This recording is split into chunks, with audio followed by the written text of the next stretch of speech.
คำว่าหักเจ้าคงใส่กับใครหลายคนใครก็หนึ่งคนที่ถือพิทักษ์คำลวงเพราะยังอ่อนประสบการณ์เลยที่คำหวานของคนเจ้าสู้กว่าจะหูจะผิดงูก็สาเกินไปก็อยากจะหูว่าหากแท้มีอยู่ใสอยู่ในหัวใจหรืออยู่ใน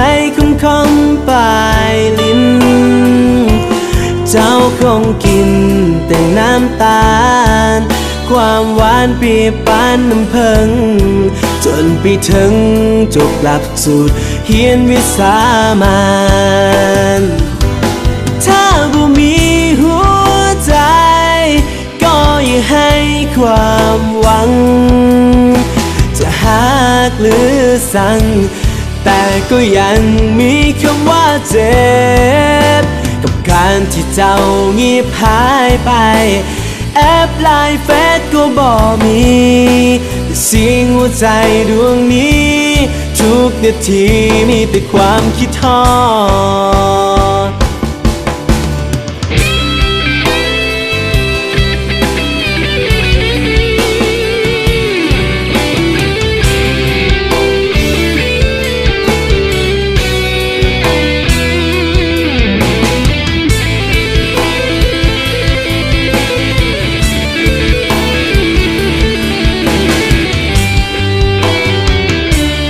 อยากจะหูว่าหากแท้มีอยู่ใสอยู่ในหัวใจหรืออยู่ในคำปลายลิ้น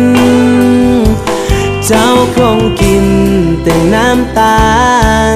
ความหวานเปรียบปานน้ำผึ้งจนไปถึงจบหลักสูตรเรียนวิสามัญถ้าบ่มีอย่าให้ความหวังจะหักหรือสั่งแต่ก็ยังมีคำว่าเจ็บกับการที่เจ้าเงียบหายไปแอบไลน์เฟซก็บ่มีเสียงหัวใจดวงนี้ทุกนาทีมีแต่ความคิดทอดถ้าบ่มีหัวใจก็อย่าให้ความหวังจะหักหรือสั่งแต่ก็ยังมีคำว่าเจ็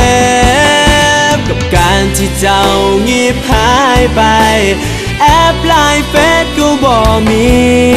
แต่เสียงหัวใจดวงนี้ทุกนาทีมีแต่ความคิดฮอด